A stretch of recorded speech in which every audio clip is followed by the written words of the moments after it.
Hey, hey, happy belated New Year, everyone. It's your old pal and resident comic book geek extraordinaire, the KMN 1971, back with my latest episode of my comic book collection spotlight series. This episode will be part two of What's in the Spec Box, the good, the bad, and of course, the funny.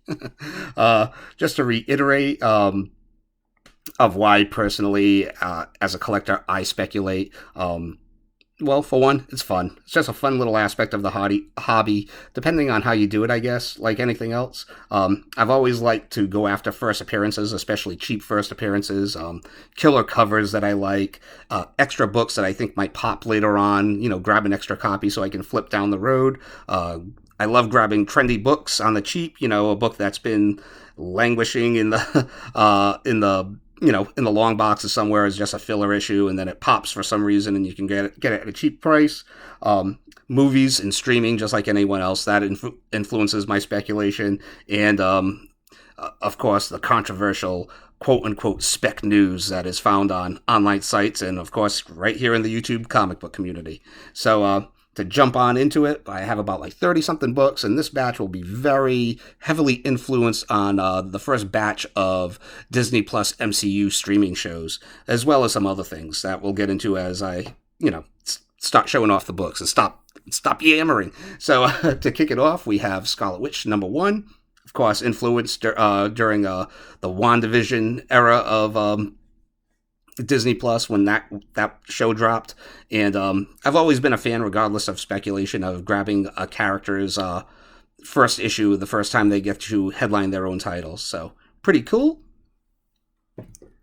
West Coast Avengers #4, and first appearance of Master Pandemonium, which was one of those speculation books that did not pan out during WandaVision, but it's okay.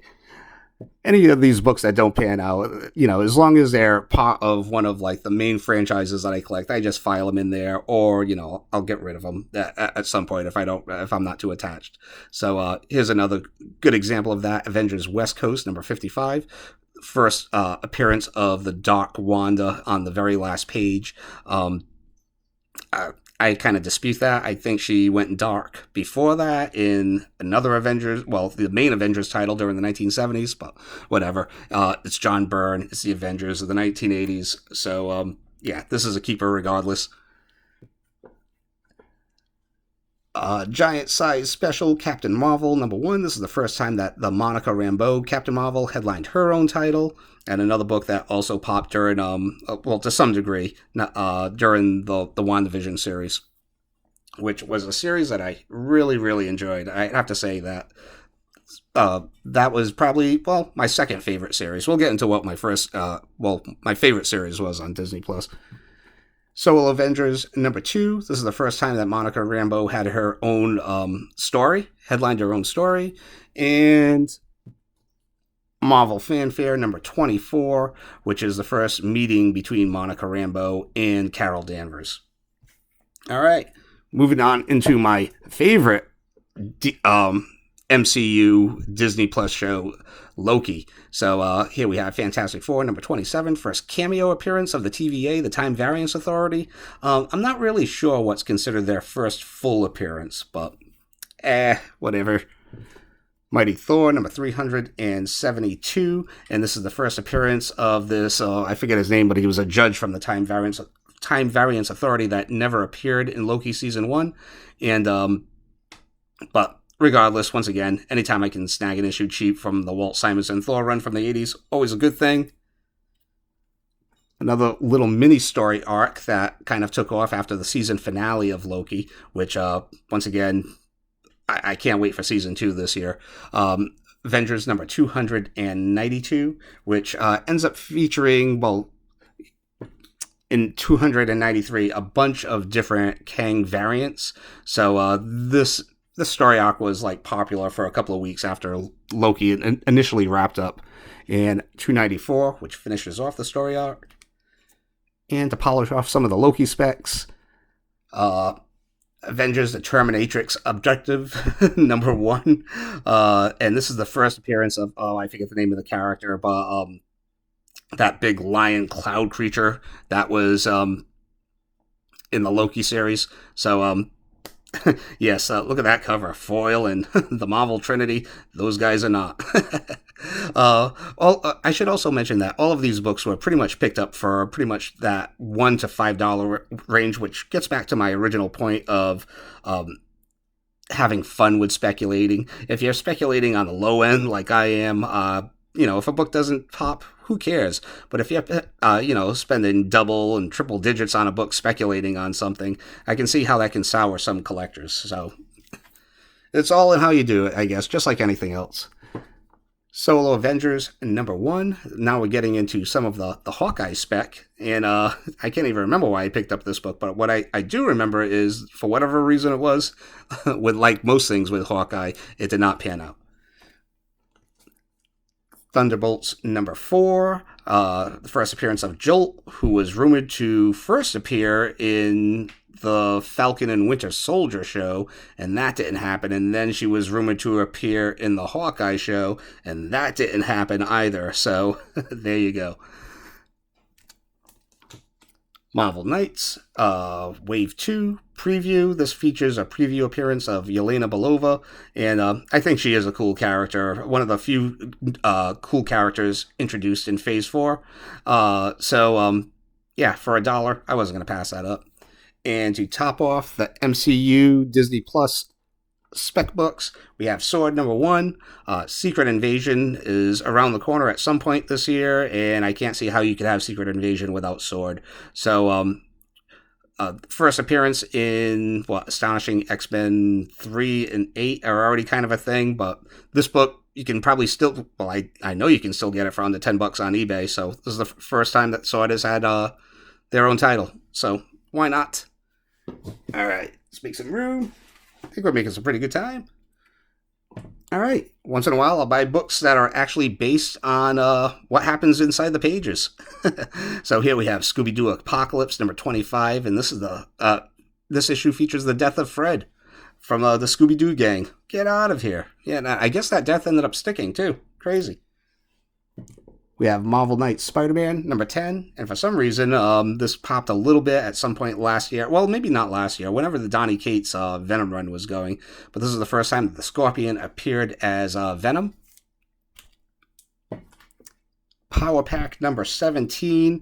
I guess this is the first time that Franklin Richards joined the Power Pack. Why I bought this, I have no idea. I know this was on some spec site or on someone's channel. But this was stupid on my part. Moving on. I'm not just going to show you the winners. This is a journey. Star-Lord #2, and I do like this. This is the first updating of the character of Yondu, more akin to, or more in line with his MCU counterpart on the big screen. Getting back to characters or teams, in this case, headlining their own title. Squadron Supreme #1. People have been speculating about the Squadron Supreme for the past year or two. So why not? Once again, if it doesn't pan out, I don't care. I enjoy having this book in the PC. Some cover grabs. Valkyrie #1. Just an awesome cover. And Suicide Squad #9, just a killer Jim Lee Joker cover.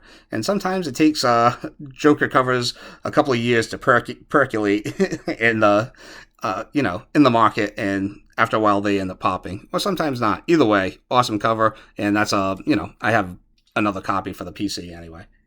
We're gonna end it off with some cheap first appearances, which is always a good thing, I think. So, Brave New World #1, first appearance of the Ryan Choi Atom, who, even though the Snyderverse is kaput, I still like this character, and I wouldn't be surprised to see DC use him again down the line. Second copy of G.I. Joe, A Real American Hero, #37, first appearance of Flint, who was always one of my favorite G.I. Joe characters back in the day, and also the first appearance of these Siamese twin characters that I can never remember their name. Or names, rather. Starbrand #1. Old school speculation. People were speculating on the new universe out of the gates, and wow, that never came to fruition. So, but I, nice minty copy for like $2. Why not? That's Head 2. The first appearance of the second Death's Head, and Marvel's not too subtle half-assed answer to Lobo back in the '90s that never really stuck. But I think it's a cool character, nonetheless. Quasar number 32, first appearance of Korath the Pursuer, who this was kind of a thing during Guardians of the Galaxy, the first movie, or prior to the first movie coming out. So that's when this book saw its peak. But I love first appearances of cosmic characters. Uh, Avengers Academy, or rather Avengers Arena, sorry, number 1. And this is the first appearance of a bunch of characters that I'm not sure why anyone really cares about. But nonetheless, speaking of characters that I can't really remember why people were speculating or care about, Ghost Rider number 21. And this is the first appearance of the character that would go on to become Vengeance in Spirits of Vengeance number 9. So, why the heck not? To reiterate, why the heck not? All right, and we're going to top it off with Stephen King's The Dark Tower, probably my favorite spec book out of this bunch. Hopefully Amazon can do this series justice, and yeah, that's it for this round. Next round, it will be focused in more on rather for part 3, it'll focus in more on a lot of DC first appearances, swings and big misses, and a little bit of Marvel stuff, and some trendy indie stuff. So yeah, that'll be part 3. So I hope you can all make it, and I will have a comic haul maybe next month or maybe the month after that coming up. Do have some books coming in, and some very cool stuff. So thank you all for watching, liking, subscribing, all that good mojo. Until next time, take it easy. See ya.